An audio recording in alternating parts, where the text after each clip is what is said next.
بسم اللہ الرحمن الرحیم۔ رب زدنی علما، اے اللہ ہمارے علم میں اضافہ فرما۔ بچوں آج ہم first year Urdu section B کا ایک سوال کر رہے ہیں اور وہ سوال ہے 5 اشعار میں سے 2 اشعار کی تشریح۔ یہ 10 مارک کا سوال آتا ہے اور اس سوال کے لیے میں نے جو شاعر آج منتخب کیا ہے وہ ہے خواجہ میر درد۔ ان کی ایک غزل کے 2 اشعار لیے ہیں۔ میں شاعر کا تعارف پیش کروں گا اور ان اشعار کی تشریح کروں گا۔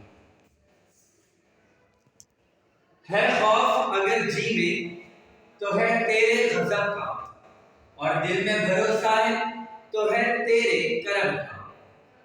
بستے ہیں تیرے سائے میں سب شیخ و برہمن، آباد ہے تجھ سے ہی تو گھر دیر و حرم کا۔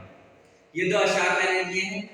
شاعر کا نام ہے خواجہ میر درد، جن کو اردو کا سب سے بڑا صوفی شاعر کہا جاتا ہے۔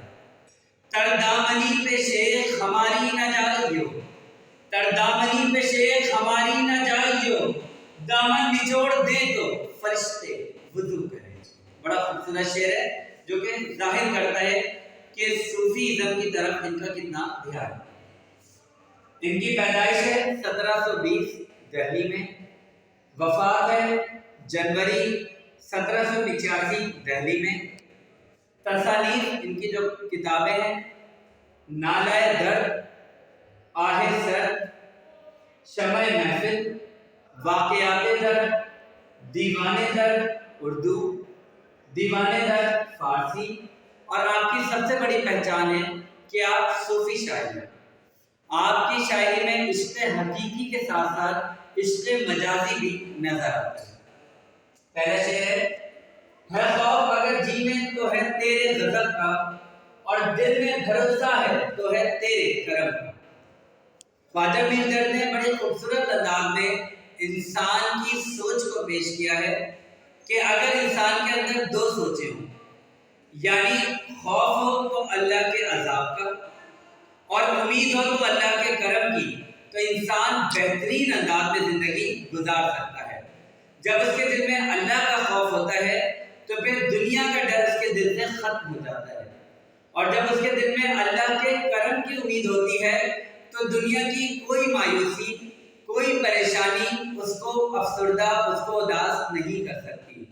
تو یہ وہ منطق ہے، یہ وہ فلسفہ ہے جو شاعر نے کہا ہے کہ اگر انسان کے دل میں آ جائے تو انسان کامیابی کی زندگی گزار سکتا ہے۔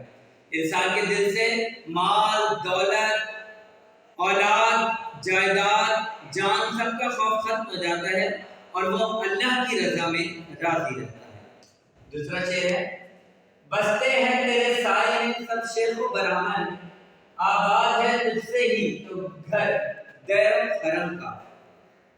بہت صوفیانہ انداز میں شاعر نے یہ بات بیان کی ہے کہ لوگوں نے اپنے عقائد یعنی بلیفز کے لحاظ سے، اپنے نظریات کے لحاظ سے الگ الگ مذاہب میں، ریلیجن میں پناہ ڈھونڈ لی ہے۔ دیر کہتے ہیں مندر کو، حرم کہتے ہیں مسجد کو، کعبے کو۔ شاعر کہتے ہیں کوئی مسجد میں اللہ کو یاد کرتا ہے، کوئی مندر میں اللہ کو یاد کرتا ہے، کوئی گرجا گھر میں اللہ کو یاد کرتا ہے۔ سب الگ الگ عبادت گاہیں بنا کر بھی سب اپنے اللہ کو راضی کرنے کی کوشش کرتے ہیں، اور در حقیقت یہ سب عبادت گاہیں اللہ کی رضا کے لیے ہی بنائی گئی ہیں، اور ہر ایک میں صرف اللہ کو ہی پکارا جاتا ہے۔ بے شک اس کا نام الگ الگ رکھ لیا جائے، کہیں اس کو خداوند کہا جاتا ہے، کہیں اس کو بھگوان کہا جاتا ہے، کہیں اللہ کہا جاتا ہے، لیکن ہر عبادت گاہ کی ساری رونق اے اللہ تیرے وجود سے ہے، اور سب کو نوازنے والا اور سب پر کرم کرنے والا اے اللہ تیرا ہی وجود ہے، تیری ہی ذات ہے۔ امید ہے بچوں آپ لوگوں کو میری ویڈیو پسند آئی ہوگی۔